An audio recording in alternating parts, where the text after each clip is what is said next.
Bien, pues ya entramos de lleno a nuestro tema de hoy y le damos la bienvenida a nuestra invitada de lujo, la tanatóloga y psicóloga Reina Gómora Muñiz. Reina, muchísimas gracias por aceptar la invitación. Erwin. Gracias por la invitación.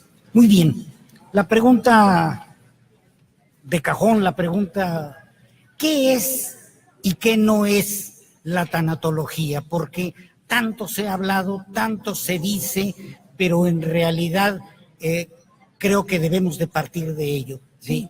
¿Cuál es la definición? ¿Qué es y qué no es? Pues mira, tanatología es una rama de la psicología que permite acompañar, bueno, lo dice en su raíz etimológica, el estudio de la muerte. La idea es, o inició, como acompañar a las personas que están en fase terminal, ¿no? Que para acompañar en su muerte.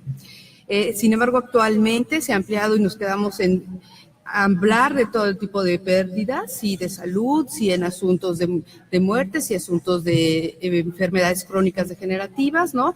Y enfermos terminales. Acompañarlos emocionalmente, cercanamente, para en la medida de lo posible, y entre comillas dicho, poderlos acompañar a tener una muerte digna, lo que se llama muerte digna. Yo diría una muerte quizá con paz interior, quizá en una despedida más productiva con sus seres queridos y con ellos mismos, con la vida, con lo que significa para ellos. Entonces, esto es tanatología. ¿Qué no es? Muchas personas hablan de tanatología y lo relacionan inmediatamente con un asunto religioso. Entiendo y comprendo y respeto que las personas tienen creencias religiosas, ¿no? Pero es la única vía, ¿no? Algunas personas se van por esa línea, algunos otros nos vamos desde otras líneas, ¿no? Porque encontramos muchas religiones, ¿no? A lo mejor desde un lado mucho más espiritual, pero siempre apoyado de los asuntos biológicos que estén sucediendo a la persona, con los asuntos emocionales que le estén sucediendo a la persona que está por morir y también a sus familiares, ¿no? Es el acompañamiento a ellos. Cuando alguien ha recibido ese golpe, esa pérdida Sí. tan profunda que cala, ese dolor, se habla de duelo. Sí. ¿Qué es el duelo en sí? El duelo es lo que sucede acá interiormente cuando un lazo afectivo importante para nosotros se rompió. El duelo es un momento de transición, de reconstrucción, de readaptación a la vida con esa ausencia, ¿no? Con esa ausencia de ser querido. Por supuesto que el duelo tiene que ver con emociones, con sensaciones, con asuntos físicos, influye o ataca en 4 áreas de nuestra vida: en la física, en la conductual, en la psicológica y en la espiritual, ¿no? Duele. Son lo dice la palabra. Claro, camino doloroso, pero necesitamos vivirlo, atravesarlo, elaborarlo para volver a reconstruirnos. Si es un momento doloroso, es un momento de reconstrucción de nuestro interior que se ha fragmentado por una pérdida importante para nosotros. Que al final es tan común como la vida misma, ¿no? Claro, por supuesto, pero así como no se habla, se vuelve muy complejo. Así es, así como hay pérdidas, también hay los nacimientos, la alegría de los nuevos seres. Y la misma pérdida, en este proceso que elaboremos, puede ayudarnos a reconstruirnos interiormente, y esa reconstrucción puede traer grandes aprendizajes de la vida, lo cual podría ser elementos diferentes, cosas que no conocíamos. O sea, realmente nos puede reconstruir de una manera productiva. No es sencillo ni es de un día para otro, se requiere un proceso a elaborar, a sentir, a reconstruir. Sí, nos lleva un tiempo. Si lo vivimos, si lo atravesamos, nos reconstruimos. Y por supuesto que desde ahí también hay como, híjole, se va a ir muy idílico lo que voy a decir, pero un renacimiento de nosotros, una reconstrucción, creo que es mucho mejor dicho, ¿no? Hay una ganancia. Esto que dice es la resiliencia. Sí, la resiliencia tiene que ver más bien con esta capacidad del ser humano iba a decir aguantar, es muy malo el término, de resistir momentos de dolor, atravesar los momentos de dolor, es abrir nuestra ventana de tolerancia ante el dolor y ante los momentos difíciles, ¿no? Todos tenemos esa capacidad. ¿no? Todos los seres humanos. Lo que pasa es que algunos lo tienen o lo tenemos más desarrollado que otros. Algunos nos enseñaron a tolerar un poco más y algunos nos enseñaron a ser menos tolerantes, ¿no? Entonces, de ahí el asunto de la resiliencia puede estar diferente para varios. Sin embargo, todos los seres humanos somos capaces de ser resilientes. ¿Qué tipos de pérdidas son los que la tanatología... Todos. Todo el tipo de pérdida.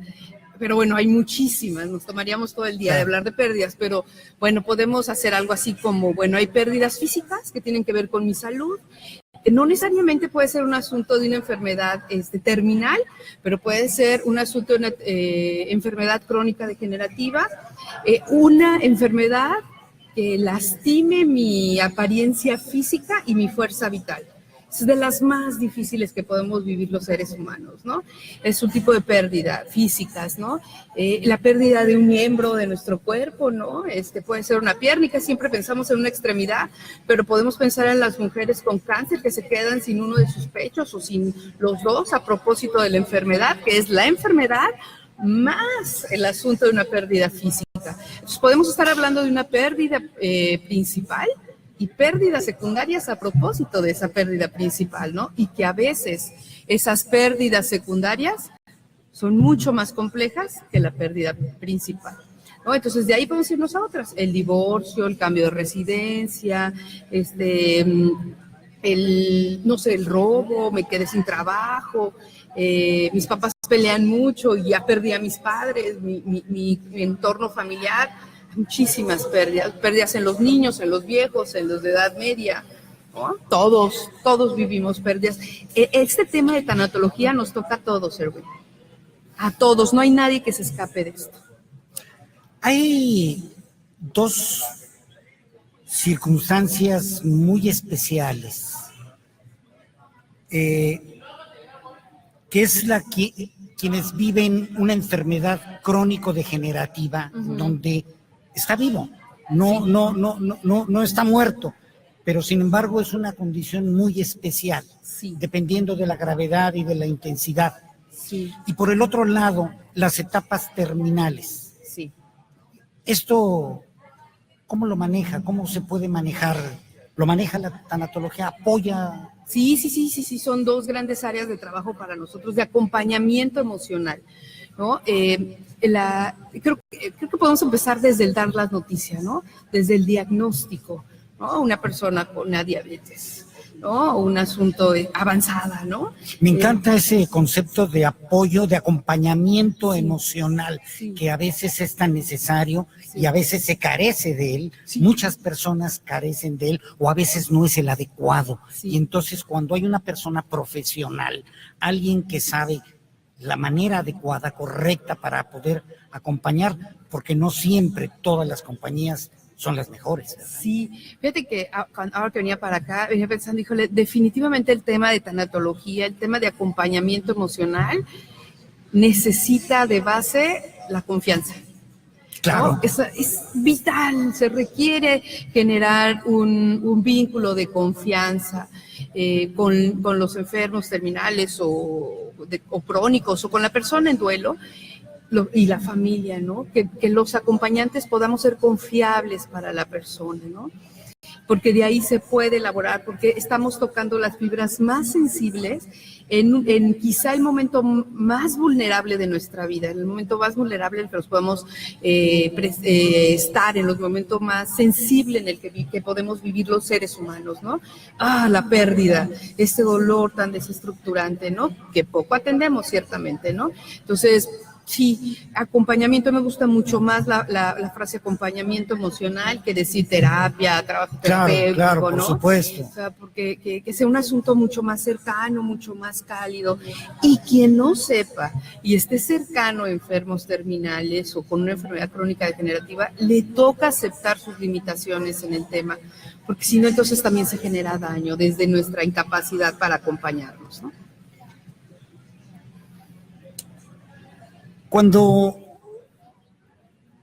hay un duelo, cuando hay una pérdida,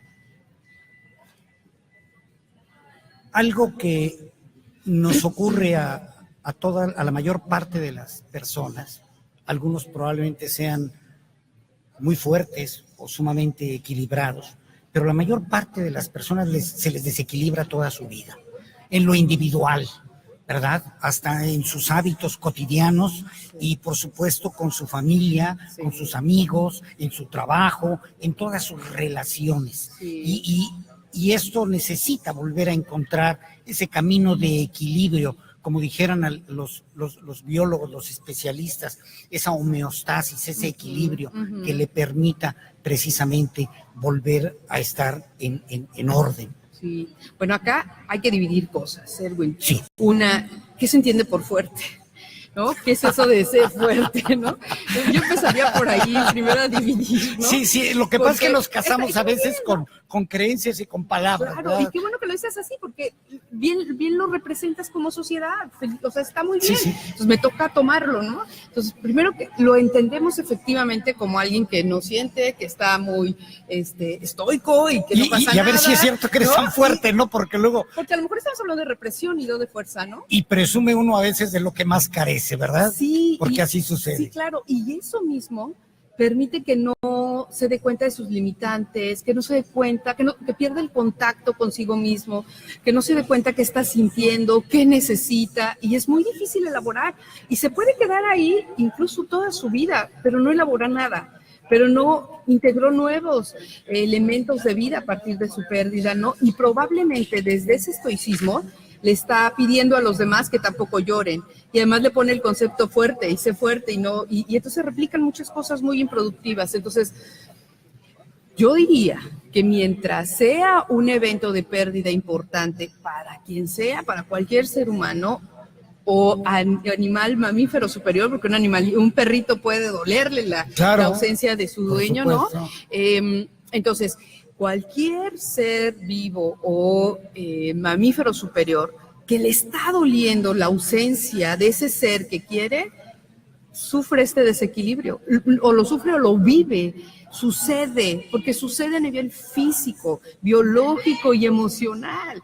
Entonces, si yo me reprimo, no es que no esté sucediendo nada, es que lo estoy reprimiendo, pero está sucediendo, ¿no? No es entonces un problema de resistir estoicamente y decir, yo recibo toda la carga y venga lo que venga. Eso le llamamos fuerte. Y no sea, no chille, no llore, sea macho, ¿verdad? Incluso se dice, no llore, sea macha, ¿verdad? Sí, claro. Y aguántese, ¿verdad? Y eso no soluciona nada. No, al contrario. Lo empeora, ¿no? Crea lo que mi maestra Alba Payás dice, se crean muros de silencio. Entonces, porque si tú estás en ese concepto de no sentir y no expresar y demás, y yo vengo deshecha y necesito una contención, no me voy a acercar a ti, porque tú me vas a decir, no llores. Y yo desestructurada voy a buscar a alguien que me dé una mano, y efectivamente, si la mayoría está en eso, no voy a poder expresar lo que realmente necesito. Y sabes, a veces cuando lo expresamos, con ese que no expresamos, me dice, tranquilo, todo está bien. Y eso es un daño extra al que ya traía, ¿no? Porque todo está bien, ¿qué está bien? ¿Qué está bien? No está bien, a lo mejor tú estás bien, pero yo no. Y lo que necesito es una mano solidaria, que me escuches, no que me calles, no que me digas que esté tranquilo o tranquila, solo que me acompañes. Una mano solidaria, fíjate, puede ser muy desestructurante el duelo que estemos viviendo, pero si hay una mano solidaria que nos acompaña, esto es, que respeta lo que siento, que no me critica, que no me siento juzgado, que quizá no me resuelva, pero que me acompaña, que me contiene, con eso salgo. Pero si no hay nadie, y al contrario, los demás me dicen, tranquilo, todo está bien, eso se vuelve una pérdida extra y quizá no salga. Y me puedo quedar en ese hoyo por mucho tiempo.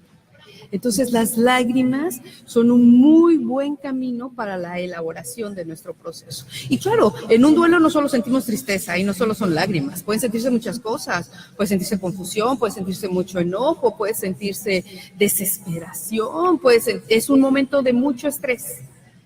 Y reaccionamos como hemos reaccionado en muchos momentos de estrés en nuestra vida, ¿no? Algunos se quedan quietos, algunos son muy agresivos, algunos se ponen a hacer cosas, algunos resuelven, algunos lloran, ¿no? O sea, reaccionamos de acuerdo a nuestra personalidad. Entonces, regresando, acá creo que los duelos son un gran momento que nos da la vida, que nos regala la vida para contactarnos con nosotros y expresar lo que auténticamente necesitamos expresar, se vea como se vea, ¿no? O sea, causa un poco de conflicto hacia el exterior o hacia mí mismo, porque de repente es, no sé qué es esto, o sea, ¿cómo le hago, no?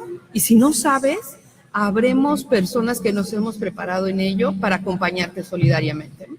Ese acompañamiento a mí me parece de verdad algo tan necesario, Sí. tan urgente, Sí. que lamentablemente no se pide a gritos, pero que se necesita, Sí. y que la gente lo demanda desde el fondo de su corazón. Y no es solamente el paciente, no solamente la persona que vive la situación de una enfermedad terminal o alguna enfermedad crónica, o alguien que tenga el duelo porque perdió a alguien, sino a los amigos, la familia, las personas que lo rodean. La mayor parte de las veces, de las ocasiones, nadie, la verdad, o por lo menos yo respondo por mí, respondo por los casos que me ha tocado vivir en mi vida. Uh-huh. La mayor parte de las personas no sabemos qué hacer, Sí. no sabemos qué decir, sí. Y a veces no decimos ni lo correcto, o tratamos compulsivamente de resolver. Sí. Recuerdo una frase maravillosa de un ser querido que me dijo: no quiero que me resuelvas nada, solo quiero que me escuches. ¿Qué tal? Y yo estaba en la angustia porque quería resolver todo. Claro. Cuando a veces lo que se necesita es alguien que escuche, o alguien que oriente, que sea capaz no solo de orientar a quien tiene el problema en sí, sino a los que están a su lado. Sí. Y eso es lo que falta. Sí, y por ejemplo, en asuntos del hospital, esta puede ser una gran herramienta, porque efectivamente, justo hoy alguien me decía, es que a los familiares de los enfermos nadie los escucha, nadie los atiende. Nadie se ocupa de ellos, la mayoría. Ellos, ¿no? Y son los que requerimos, porque son el apoyo para el paciente, y finalmente los que van a resolver muchos asuntos dentro del hospital o de la circunstancia, ¿no? Bueno, pero hoy, dentro del Centro de Especialidades Médicas del Sureste, la tenemos a usted. Sí. Y eso es algo que nos llena de alegría. Sí. Porque también. Es una, perdón por la palabra, pero esto se convierte en un recurso, en una herramienta extraordinaria, no solo para el hospital en lo general, sino también para los médicos, sí. También para las personas que son especialistas en áreas de la salud, pero que en la parte del acompañamiento ni tienen el tiempo, claro. ni es tampoco lo suyo, por supuesto que lo conocen. Claro, pero están en otra cosa. Pero están en medio de las emergencias, sí, en medio de las urgencias, en medio de las cirugías, en medio de todo eso, y bueno, atendiendo a otros casos. En la circunstancia física. Así es. Entonces, ahí es donde entra Reina, entonces recopila esta parte emocional, y de esa me hago cargo yo, ¿no? O sea, dentro del hospital, ¿no? Enhorabuena de verdad. Tenemos unos, antes de pasar a nuestro corte. Okay. Este es un tema que nos toca a todos. Yo quisiera subrayar esta situación, porque tal pareciera que el duelo o el problema del enfermo es algo que le toca solamente o al familiar, ¿verdad? O a la persona que lo está sufriendo. También en lo laboral. Sí. También en lo laboral. ¿Cuántas veces no tenemos una situación en donde la pérdida que tiene un compañero o un compañero que se pierda afecta? Sí, claro. Y afecta profundamente, y tampoco a veces tenemos esa sensibilidad para saber cómo poderlo tratar. De hecho, una de las cuestiones es que vamos a aprovechar en el Centro de Especialidades Médicas del Sureste, precisamente me voy a adelantar el hecho de que vamos a tener diplomados sobre tanatología, no solamente para el personal de salud y el personal administrativo de todo el hospital, sino también para todas las personas que así lo deseen, también del sector salud o no, ¿verdad? Claro. Que deseen en un momento dado allegarse de este conocimiento, allegarse de estas habilidades, desarrollarlas y justamente poderlas utilizar para su bien. Sí, porque además al referirnos a nos toca a todos, es que todos en algún momento vamos a tener pérdidas de algún tipo. Todos vamos a vivir un proceso de duelo en algún momento de nuestra vida. A todos se nos va a morir alguien importante en la vida. A todos se nos va a ir de nuestra comunidad, de nuestra cercanía, a alguien que amamos, ¿no? Y esos serán procesos de duelo. O nosotros tendremos que irnos de algún lugar y se van a romper lazos afectivos, ¿no? Entonces, necesariamente todos pasamos por los eventos de duelo y los eventos de duelo nos toca elaborarlos. Si no, nuestra vida se va colmando de muchos problemitas, ¿no? Como dicen por ahí, muchas piedritas en el camino, ¿no? Entonces, sí nos toca saber para elaborar, y de hecho qué bueno que en este momento estamos hablando del tema muerte, enfermos terminales, enfermedades crónicos degenerativas, porque lo primero es visualizar el tema. Son temas que todos vamos a pasar por ahí o que ya estamos pasando pero no lo hablamos, ¿no? Y eso lo hace muy complicado. Por eso es tan importante recordar que todos vamos a pasar o todos hemos pasado por este tema. Nos afecta a todos, nos toca a todos y afecta a todas nuestras áreas de vida, laboral, familiar, cualquier tipo de relación, la va a afectar porque el que tiene el problema soy yo. Mi forma de relacionarme con los otros necesariamente se va a ver o afectada o cambiada o por el momento diferente. Nos pregunta la señora Minelia Basulto, ¿puede evitar el suicidio en las personas que llegan a cierto grado de depresión por la pérdida de algún familiar? Ok. Bueno, acá es importante tener en cuenta este asunto de evitar. Si yo doy respuestas directas y le digo, sí, lo evita, híjole, me estaré comprometiendo a algo que no puede ser real o no necesariamente real. Cada pregunta de una vez lo comento, cada pregunta que conteste es general, en términos muy generales, porque es muy importante identificar el caso exacto, las circunstancias de vida, las circunstancias de muerte, la personalidad. Hay muchas cosas que tener en cuenta. Entonces, en tanatología es muy difícil dar una respuesta. Voy a hablarlo solo en términos generales. Cada individuo es diferente. Muy diferente. Y en las pérdidas no es lo mismo. Es que murió mi hijo. Ok, ¿qué edad tenía tu hijo? Así es. ¿En qué circunstancias murió tu hijo? No es lo mismo un accidente que una enfermedad terminal, aun cuando estemos hablando de un niño de 5 años. Claro. O sea, hay muchas cosas que a tener en cuenta para ello, ¿no? Cuando habla de evitar el suicidio de fondo es un grito desesperado de ayuda. Es una persona que está pidiendo ayuda, es decir, no ha sabido cómo, no ha encontrado en dónde, a lo que le está sucediendo, ¿no? Y generalmente las personas que tienen ideas suicidas son personas que tienen mucho enojo en su interior. Entonces, desde el punto de vista tanatológico, se puede acompañar y probablemente evitar un suicidio, por supuesto, porque si estamos hablando de que aquí perdió algún familiar, es decir, hay un duelo no resuelto. Entonces, vamos a elaborar ese proceso de duelo, vamos a elaborar esa circunstancia de vida y probablemente en este camino encontremos respuestas que eviten que el suicidio sea una vía para la persona. Eso sí podemos hacer, ¿no? Muy bien. La señora Yesenia Ortega pregunta, la tanatología, ¿cómo puede ayudar en el momento preciso en el que un ser querido fallece en los brazos de algún familiar y el impacto se vuelve tremendo? ¿Hay alguna forma de poder prepararse para enfrentar esta situación?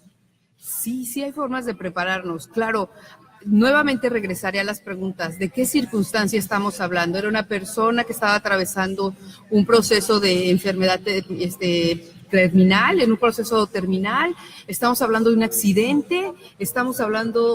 Habría que tener más datos, porque si estamos hablando de un accidente, pues evidentemente no hay forma de preparar, es un impacto muy particular y este shock emocional, bueno, pues hay que elaborarlo, sí, después del evento, ¿no? Durante el evento es imposible, porque estamos hablando de un accidente, pero si estamos hablando de una persona que está en una etapa terminal, entonces sí, ahí sí, podemos acompañar tanto al enfermo que está en un proceso terminal como a las personas que acompañan, y para evitar lo que dice la señora, este shock muy fuerte. No estoy diciendo que va a ser un evento bonito, ni que se va a disfrutar, ni que somos felices. Son eventos complejos. Sin embargo, cuando tenemos elementos para despedirnos, créanme, porque he sido testiga con varias personas, nos podemos despedir sí con tristeza, pero no con un impacto emocional que nos cause un shock.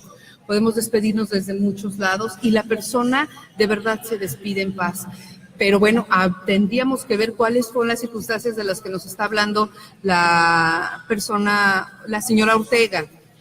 Pero bueno, si ya sucedió, con mucho gusto podemos elaborar lo que hoy está pendiente. Claro que sí, eso sí.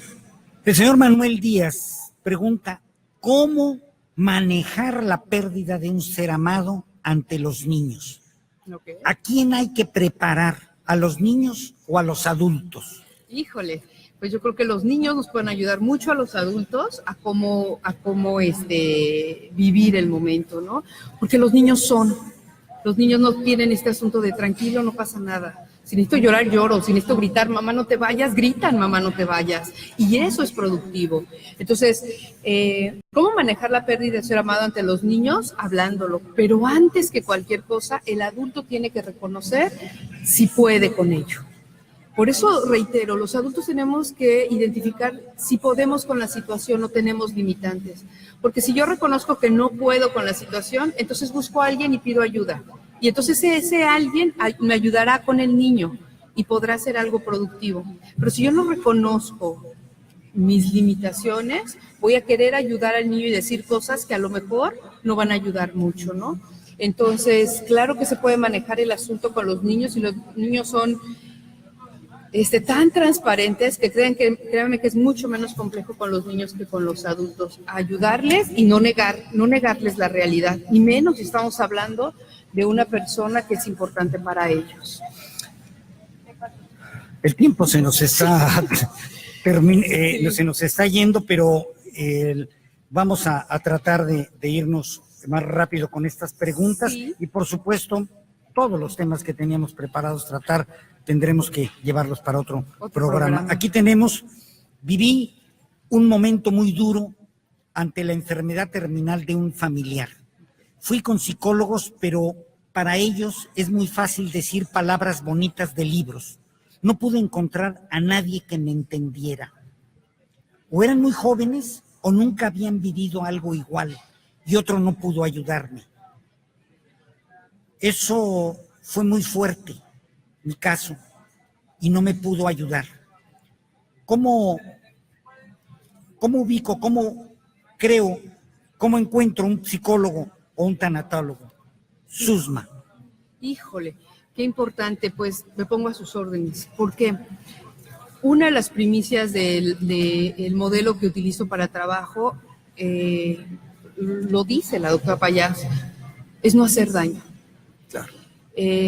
También los profesionales o los profesionistas en esta área tenemos que reconocer nuestras limitantes, con qué podemos y con qué no, porque como bien lo dice el señor, los temas son muy sensibles, las personas están desestructuradas en su interior, cualquier mal manejo puede lastimarlos, puede dañarlos, y ya vienen lastimados y sensibles. Entonces necesitamos acogerlos de una manera mucho más cercana, claro, preparados para ello, para acompañarles sensiblemente. Efectivamente, respuestas del libro no sirven. Se requiere respetar el dolor de la persona que llega a consultarnos. Se requiere atender sus necesidades, no las necesidades del libro ni las necesidades del terapeuta. Y para cada persona, su evento es especial. No hay comparaciones en los duelos. Cada uno es especial y hay que manejarlo con esa particular esencia de importancia. Hay una pregunta, es anónima. ¿Sí? Dice, ¿es normal alejarse o dejar de creer en Dios ante la pérdida de un hijo después de mucho dolor? Sí, es esperable porque se mueven muchas emociones, entre otras el enojo. Además, uno busca respuestas. ¿Pero por qué a mí? ¿Qué fue lo que me pasó? Buscamos respuestas a preguntas híjole, que no tiene respuesta. Es así de paradójico el asunto. Entonces, hay muchas emociones, mucha sensibilidad, mucho enojo, eso reitero, preguntas sin resolver, muchas dudas, a veces negligencias. Hay muchas cosas en medio, muchos esfuerzos que al final se viven como no apreciados por la vida. Me esforcé mucho y de todas maneras murió mi hijo, además uno de los temas más sensibles en la sociedad mexicana. Entonces, sí es esperable, sí. A veces uno deja de creer desde la reacción, a veces uno deja de creer desde el aprendizaje que dejó la pérdida. Otra pregunta. Sí. En este caso de Nancy, solamente nos da su nombre, Nancy. ¿Qué hago cuando siento esa ansiedad, llanto, ganas de nada, de gritar? ¿Qué se hace? Hacerle caso a su cuerpo y expresar como lo necesite. Quizá los de afuera no lo entiendan, quizá no la dejen gritar, quizá no la dejen llorar, quizá esta persona al preguntar esto, si me equivoco me disculpo, pero suena que los de alrededor le dicen ya tranquila, ya no llores, ya cálmate. Estas frases muy improductivas como la de ya no llores, no lo dejas descansar. Señores y señoras, ese llanto no es para la persona que murió, es para resolver mi dolor y mi tristeza. Por lo tanto, es importantísimo que lo dejen expresar como sea que lo necesite la persona. Entonces, ¿qué necesita hacer? Dejar que su cuerpo hable como lo necesite, se exprese como lo necesite. Si no hay un lugar seguro, si no le permiten, pues habrá un consultorio donde la podamos acompañar. Uf, qué tema, dice Karina. Me dicen que no llore, que deje ir a la persona, pero no puedo. Claro. ¿Cómo se le dice a la persona que no digan cosas como ya tienes un ángel en el cielo? Me molesta. Claro, no, esas frases a veces con muy buena intención, es a las que me refería de que fuera de ayudar, hacen mucho daño. ¿Qué nos toca? Hacer caso a nuestro interior. ¿Qué necesito? ¿Necesito llorar? Lloro. Necesito, las palabras de estas personas no me están ayudando, está muy bien si nos alejamos. Está muy bien si le decimos, no, gracias. Se vale escuchar si queremos y también se vale alejarnos si queremos. La tristeza es una emoción que nos lleva a alejarnos un poco de los demás y eso permite que nos resguardemos. Entonces, lo importante es no hacer caso a estas frases. Yo no sé si haya un ángel más en el cielo que me esté cuidando. Por lo pronto me toca atender lo que yo estoy sintiendo. Si necesito llorar, si necesito gritar, si necesito expresar, si necesito que alguien me abrace y me contenga, si necesito que alguien me escuche, como lo decías hace un momento, no quiero que me resuelva, no quiero que me digas nada, solo quédate aquí junto a mí, ¿no? Entonces, creo que algo que se nos olvida a las personas que estamos alrededor de quien está viviendo un proceso de duelo desestructurante es respetar. México habla mucho de la palabra respeto, pero no se ejerce. Y una forma de respetar es y acompaña en silencio. Es que no sé qué decir, no digas nada. Un minuto, solamente un minuto para una cerrar. conclusión, para cerrar, para una recomendación. Dos cosas. Una, hablemos del tema.